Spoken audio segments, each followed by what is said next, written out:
হাতে হাতে প্ল্যাকার্ড, পায়ে পায়ে এগিয়ে চলল মিছিল, বাংলা বাঁচাতে বাঙালির মিছিল।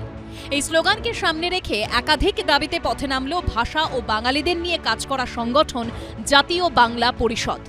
জাতীয় বাংলা পরিষদের দাবি, রাজ্যের ৪২টি লোকসভা কেন্দ্রেই বাঙালি প্রার্থী দিতে হবে। সব কেন্দ্রে ধর্ম নির্বিশেষে বাঙালি প্রার্থী চাই। সরকারি ও বেসরকারি চাকরিতে ৯০% ভূমিপুত্র সংরক্ষণ করতে হবে। রাজ্যের সমস্ত রেল স্টেশন, ফুটপাত ও বাজারে ৯০% বাঙালি হকার চাই। রেল স্টেশন সহ রাজ্যের সমস্ত জায়গায় সব সাইনবোর্ড বাংলায় লিখতে হবে।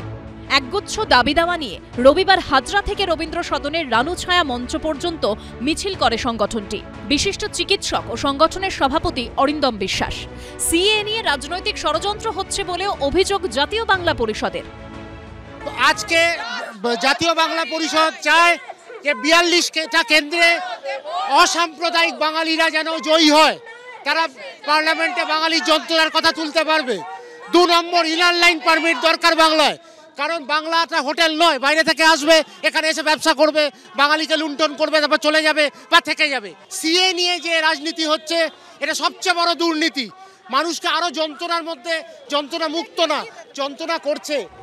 দাবি পূরণ না হলে আগামী দিনে বৃহত্তর আন্দোলনের হুঁশিয়ারি দিয়েছে এই সংগঠন। সৌমিত্র রায়ের রিপোর্ট, এবিপি আনন্দ, কলকাতা। হাতে নগদ মাত্র ২৫০০, ব্যাংকে আছে ১০৩২। জমি, বাড়ি, গাড়ি কিছুই নেই সিপিএম প্রার্থীর, কিন্তু সবকিছুই আছে চিকিৎসক স্ত্রীর। সব মিলিয়ে সম্পত্তির পরিমাণ কোটি পার। আজকের আয় ব্যয় মুর্শিদাবাদের সিপিএম প্রার্থী মোহাম্মদ সেলিমের সম্পত্তির খতিয়ান। সূর্যকান্ত মিশ্র রাজ্য সম্পাদক থাকাকালীন বিধানসভা ভোটে লড়াই করেছিলেন নারায়ণগড় আসন থেকে। এই প্রথম রাজ্য সম্পাদক পদে থাকাকালীন সংসদীয় রাজনীতিতে লড়াই করছেন সিপিএমের রাজ্য সম্পাদক।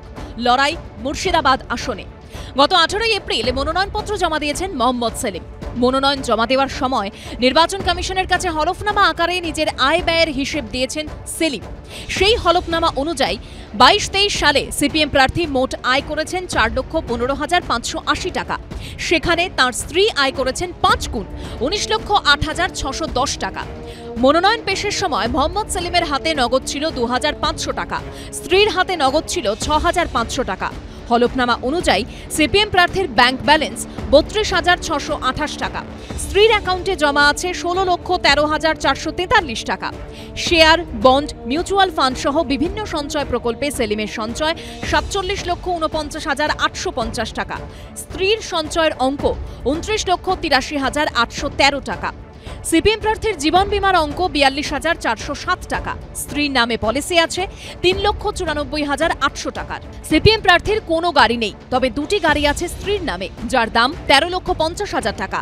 সেলিমের নামে সোনা আছে ৭,৫০০ টাকা মূল্যের। স্ত্রীর গয়নাগাটি আছে ২,৫০,০০০ টাকার। সব মিলিয়ে সিপিএম প্রার্থীর মোট অস্থাবর সম্পত্তির পরিমাণ ৪৮,৩৪,৮৮৫ টাকা। তাঁর স্ত্রীর অস্থাবর সম্পত্তির পরিমাণ ৬৫,৯৮,৫৫৬ টাকা।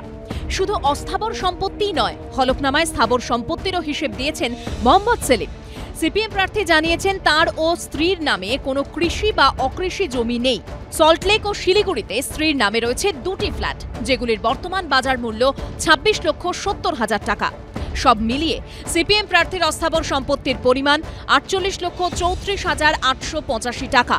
প্রার্থীর স্ত্রীর স্থাবর অস্থাবর সম্পত্তি আছে ৯২,৬৮,৫৫৬ টাকার। সব মিলিয়ে দম্পতির স্থাবর অস্থাবর সম্পত্তির পরিমাণ ১,৪১,০৩,৪৪১ টাকা। হলফনামায় সেলিম জানিয়েছেন তার নামে বেশ কয়েকটি ফৌজদারি মামলা রয়েছে, তবে কোনো মামলায় দোষী সাব্যস্ত হননি তিনি। এবিপি আনন্দ।